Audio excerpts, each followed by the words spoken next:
स्वागत है जाखिर sir TV9 सत्ता सम्मेलन पर। और क्योंकि हम चंडीगढ़ में हैं मौजूद, तो पहला सवाल यही पूछ लेती हूँ, चुनाव के मद्देनजर तैयारी कैसी चल रही है? आप सिपाही से ऐसा पूछ रहे हैं कि लड़ाई के लिए? सर माइक ले लीजिए प्लीज। आपका सवाल इसी तरह है जैसे किसी फौजी से कोई पूछे भी लड़ाई के लिए तैयार हो क्या? सर क्या करें, चुनावी उत्सव में जोश हाई है या नहीं, यही सवाल था। जोश भी हाई है सर, इरादे भी मजबूत हैं, जोश भी हाई है।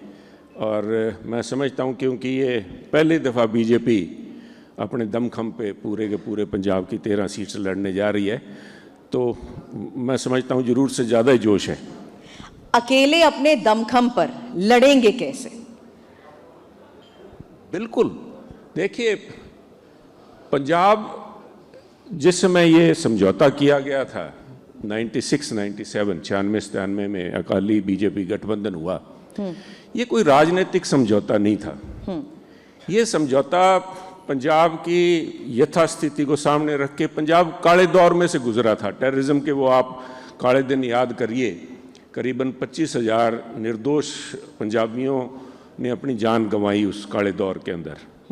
और पाकिस्तान का भरपूर प्रयास उस समय चरम सीमा पे था, आज भी ख़त्म नहीं हुआ कि यहाँ पे पंजाब की जो सबसे बड़ी मैं समझता हूँ मजबूती जो है, पंजाबियों के हौसले, पंजाबियों की ताकत, पंजाबियों का धैर्य, अपने आप में कोई इसको बताने की ज़रूरत नहीं है, परंतु सबसे बड़ी मजबूती मैं समझता हूँ हमारा जो भाईचारक साझ है, कम्युनल एमिटी, सर्व सांझी वालता की जो घूंटी हमें गुरु साहिबान दे के गए हैं। बाबा नानक जी का मैं समझता हूँ मूल मंत्र था, मानस की जात सब एको पहचानवे। तो यहाँ पे धर्म के नाम पे, आइडेंटिटी के नाम पे पहचान कभी नहीं हुई, हमेशा यहाँ पे गुरु साहब के उन चरणों पे चलते हुए, सीख पे चलते हुए लोगों का था। उसको तोड़ने का प्रयास जो किया जा रहा था, पाकिस्तान के नापाक इरादे थे, उनको खत्म करने के लिए, to nip that evil in the bud, या जैसे चाणक्य नीति थी उसको जड़ से निकालने के लिए, तब वो समझौता पंजाब की भाईचारक साझ को रख के किया गया था। और अदरवाइज अकेले लड़ने की बात करते हैं तो बीजेपी आज सिर्फ हिंदुस्तान की नहीं, देश की, दुनिया की सबसे बड़ी पार्टी है सर। बिल्कुल, तो ये हमारे लिए अकेले लड़ना या बिना किसी के साथ लड़ना ये कोई मायने नहीं रखता। और ये बात मैं आपके जरिए देश की जनता को बताना चाहूँगा, ये हो सकता है कि हम 117 हमारी विधानसभा की सीट्स हैं, 23 हम लड़ते थे इस गठबंधन के, अकाली गठबंधन और बीजेपी जो गठबंधन था उसमें 23 सीट बीजेपी लड़ती थी। इसका मतलब ये नहीं है कि बाकी जो 94 सीटें थी वहाँ पे बीजेपी नहीं थी, बीजेपी का संगठन नहीं था। हाँ। परंतु बीजेपी के साथ में, बीजेपी के हम ख्याल, बीजेपी के साथ सहानुभूति रखने वाले, बीजेपी के प्रशंसक, उस आइडियोलॉजी से जुड़े हुए लोग तो पंजाब के, क्योंकि आप ग्राउंड पर इतने लंबे समय तक रहे हैं, तो क्या वजह आपको रही? हालांकि मैं ज्यादा पीछे नहीं जाना चाहूंगी, आज के लिहाज से बात कर लेती हूँ, क्योंकि नारा दिया गया है 400 पार, और पंजाब में बंपर जीत के बिना ये नारा पूरा तो हो नहीं सकता। सवाल यही है कि पिछली बार अकाली दल से गठबंधन था और उसके बाद 2 सीट मिल पाई, इसीलिए मैंने आपसे ये सवाल किया था, तैयारी कैसी है और अकेले अपने दम पर कैसे लड़ेंगे, क्योंकि राजनीतिक जमीन पंजाब में सीमित रही है। देखिए, जब इलेक्शन, आप 2022 इलेक्शन की, विधानसभा इलेक्शंस की बात कर रही हैं या लोकसभा की? मैं लोकसभा चुनाव की बात कर रही हूं। लोकसभा में हमने, देखिए हमारा स्ट्राइक रेट देखिए, हमने 3 सीट कंटेस्ट की थी, 2 हमने जीती हैं। हमने तो सीट ही 3 कंटेस्ट की थी, तो उनमें से हम 2 जीते हैं। अगर वही आप रेशो लगा लें, बिना दमखम के, बिना जोश के भी लगा लें, तो उसमें हम कहाँ जाके आप देख लीजिए, इट इज 66% स्ट्राइक रेट हमारा। तो ये कोई मायना नहीं है, आप अतीत में या पीछे जाके देखना, जैसे आपने खुद कहा। मैं समझता हूँ आज के दिन जो ग्राउंड रियलिटी है उसको देखते हुए BJP is very well placed. In fact लोग मेरे से पूछते हैं कितने सीटें आप आंकते हैं, यहाँ पे भगवंत मान जी ने एक मजाक बना रखा है 13-0 13-0, ये हर जगह करते फिरते हैं। मैं इस किस्म की प्रेडिक्शन में कभी भी मैंने यकीन नहीं किया। मेरा मानना है results will be better than expected. जितने लोग very well placed on the basis of hiring people from other party, मतलब दूसरी पार्टी के चेहरे जो रहे हैं वो आज आपके साथ हैं, उन्हीं के बलबूते।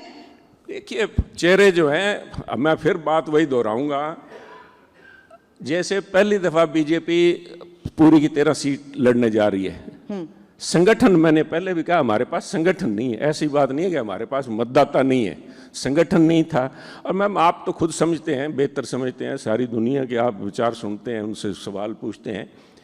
ए leader is not made in a day, leaders are not, very rarely may be some is born as a leader, but बाकी तो लोगों में आप जाएंगे, लोगों में काम करेंगे, आपकी कार्यशैली लोग देखेंगे, परखेंगे, उसके बाद में कोई आपको लीडर मानेगा। मैं अपने आप को बड़ा लीडर मान के पोस्टर लगवा के, आजकल हुआ क्या है देखिए, राजनीति का इतनी गिरावट आ गई कि पहले थोड़ी बहुत लोगों में जाके एग्जामिन हुआ करते थे, लोग जज करते थे। आजकल कोई भी त्योहार आ जाए, दिवाली आ गई, बैसाखी आ गई, कोई ईद आ गई, हर एक गांव में 1200 रुपए में आजकल लीडर तैयार होते हैं। बड़ा पोस्टर लगा दीजिए, बैसाखी की बधाई, शहर में पता लग जाता है नया लीडर आ गया। 1200 रुपए है, 1200 रुपए कीमत है, कितना बड़ा पोस्टर लगा लो, वो लग गया। अब ये हमें आज संगठन नहीं है, मतदाता हैं, तो आज जो विचारधारा के साथ जुड़ेंगे, बाकी लोग जहां पे जिसमें हमारे पास पुराने कार्यकर्ता हैं, उन पुराने कर्ताओं को मौका दे रहे हैं। जहां पे हमारा संगठन नहीं था, तो इंग्लिश में कहावत है, you can not make an omelette without breaking an egg. तो आप इसको लिटरली कह लीजिए। और ये बीमारी अकेले बीजेपी में नहीं, ये आप देखेंगे, आप बताइए कांग्रेस के पास कितने अपने, वो तो पुरानी 130 साल तो काम और कार्यशैली के बल पर मैदान में है ही है। और अब तो काम और कार्यशैली की आपने बात करी, तो भगवंत मान भी ये दावा कर रहे हैं कि पंजाब बनेगा हीरो इस बार 13-0। ये एक्सक्यूज मी, आवाज गूंज रही है, आवाज क्लियर नहीं आ रही आपकी। सर एक मिनट, क्या आपने, हाँ जी। मेरा सवाल ये था कि काम और कार्यशैली के बलबूते ही सभी चुनावी मैदान में मतदाता के बीच जाते हैं। कांग्रेस के अपने तर्क हैं, आम आदमी पार्टी, भगवंत मान, वो कह रहे हैं पंजाब बनेगा हीरो इस बार 13-0। मैं कह रहा हूं, मैं तो उन्होंने मजाक बना रखा है। देखिए भगवंत मान जी क्या कह रहे हैं, भगवंत मान जी की पृष्ठभूमि, मैं सवाल नहीं उठाता किसी पे, मैं किसानी से आया हूं, मैं उतना वो बड़े लोगों में लोकप्रिय थिएटर आर्टिस्ट रहे हैं, मैं उन्होंने स्टायरिस्ट तो नहीं कहूंगा, but he is a theatre artist. तो उन्होंने, उनके लिए तो एक मजाक है, वो मजाक कर रहे हैं, लोग तालियां पीट रहे हैं, तो ये कोई मायना नहीं है। वो क्या कह रहे हैं, दूसरे कांग्रेस वाले भी 13 क्लेम कर रहे हैं, कोई 13 से ज्यादा 14 भी क्लेम कर रहे हैं। क्लेम करने से कुछ नहीं होगा, ये फैसला लोग करेंगे किसको क्या मिलेगा।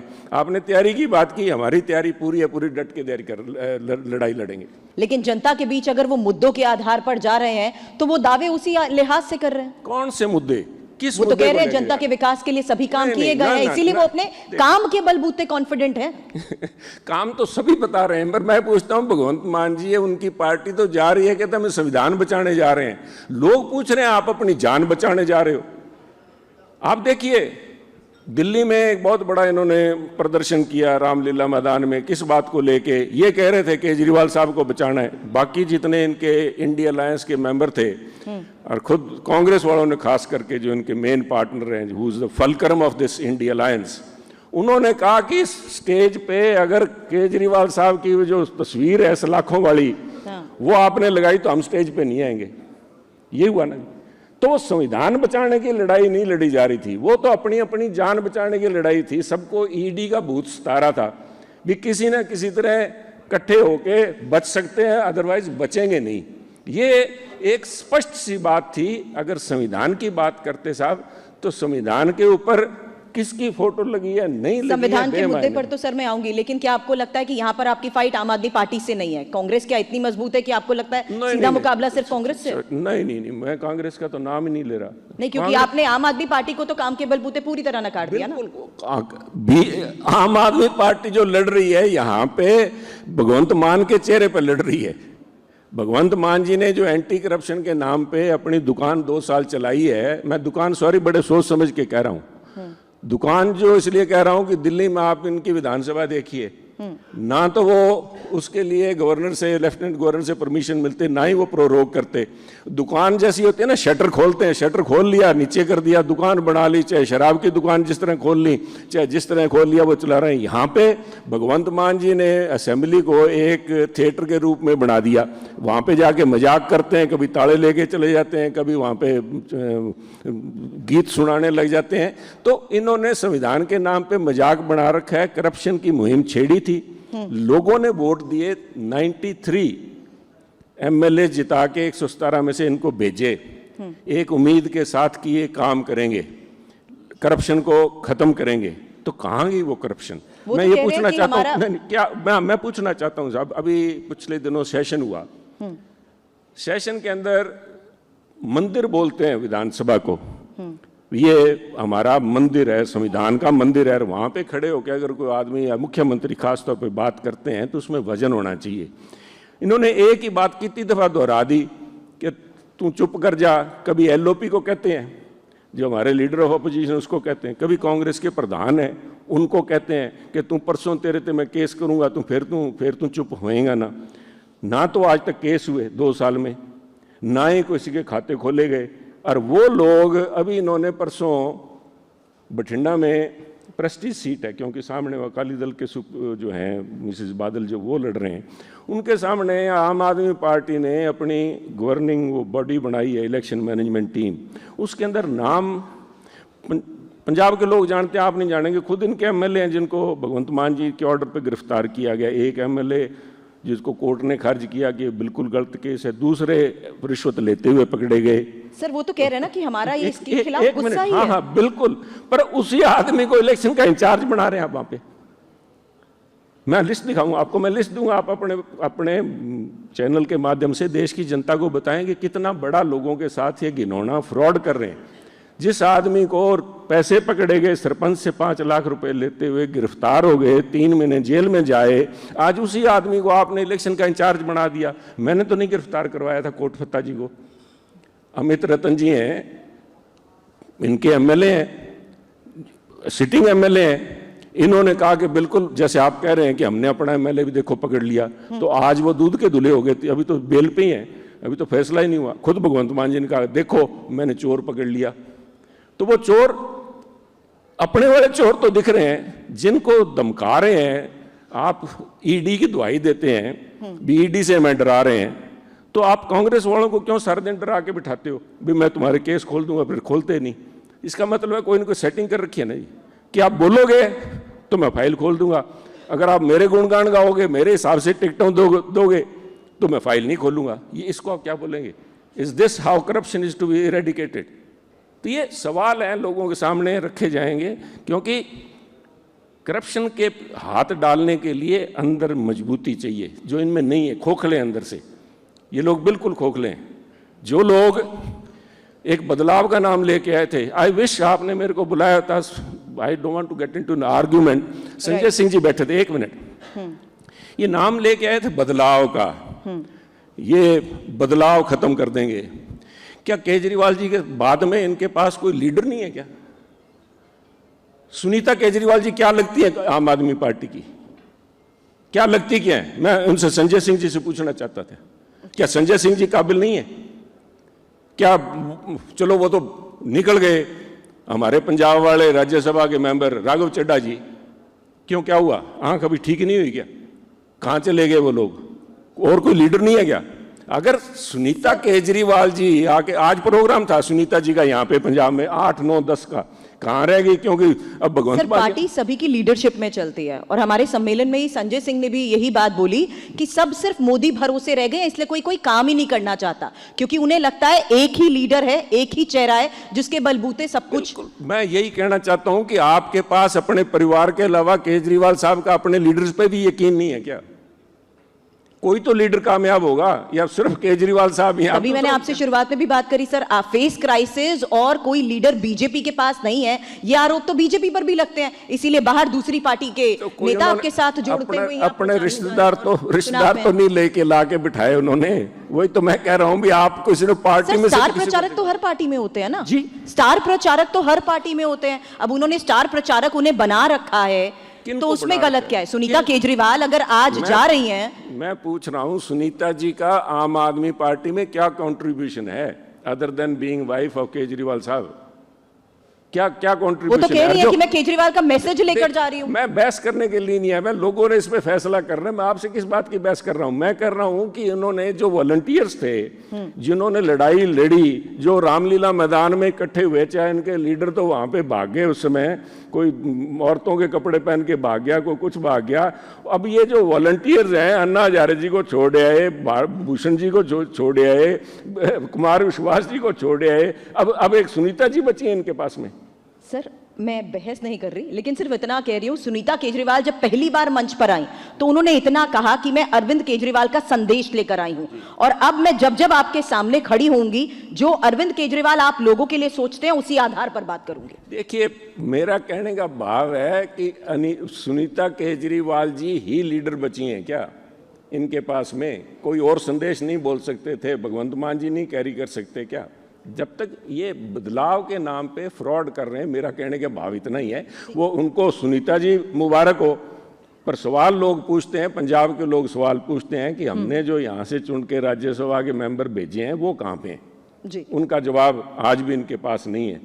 आजकल रेटिना डिटैचमेंट एक बड़ी, आम आदमी शायद समझेंगे नहीं समझेंगे, एक बड़ी मामूली सी बीमारी है, और PGI is a very well equipped hospital. यहाँ पे दिन में मेरे ख्याल 150 ऑपरेशन होते हैं ये रेटिना डिटैचमेंट के।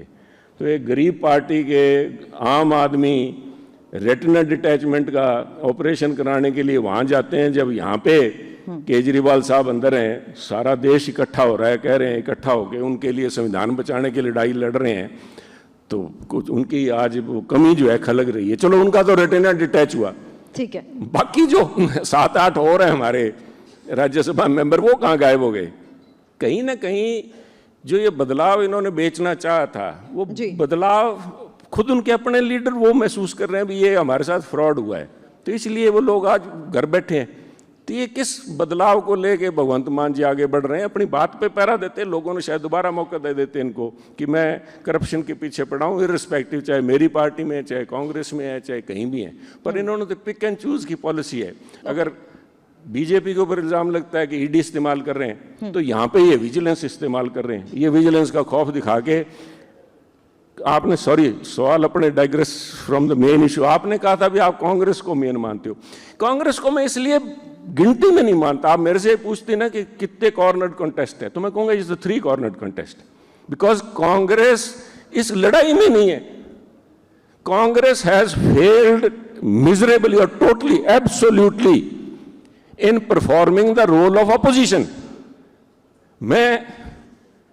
मेरी जिंदगी का मेजर पोर्शन मैंने अपोजिशन में बीजेपी के लिए यहाँ पर केक वॉक है, मतलब मुकाबला आम आदमी पार्टी से भी नहीं है, कांग्रेस से भी नहीं है, और ना हमारा मुकाबला 3 कॉर्नर। आप एक थोड़ा सा पर्सपेक्टिव के तौर पर पर्सपेक्टिव मैं कह रहा हूं, 3 कॉर्नर्ड कंटेस्ट, बीजेपी, आम आदमी पार्टी एंड अकाली दल। कांग्रेस तो पिट्ठू है इनकी। कांग्रेस तो, आप चंडीगढ़ में, आज हम चंडीगढ़ में बैठे हैं, यहां से अपने 400 मीटर पे जाएंगे मोहाली चालू हो जाएगा, वो पंजाब में है।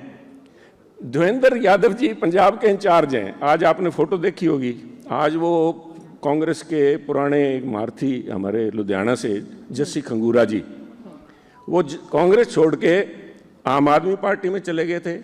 आज देवेंद्र यादव जी ने कल शाम को उनको वापस घर वापसी उनकी कांग्रेस में कराई है। ये देवेंद्र यादव जी, आप उनकी 2 दिन पुरानी फोटो देखिए, दिल्ली के भी इंचार्ज हैं, पंजाब के इंचार्ज होने के साथ दिल्ली के भी इंचार्ज हैं। परसों वहां पे वो आम आदमी पार्टी के साफ और आम आदमी पार्टी का झंडा लेके वहां खड़े थे। तो कैसे मैं इनको मान लूं, ये अलग है।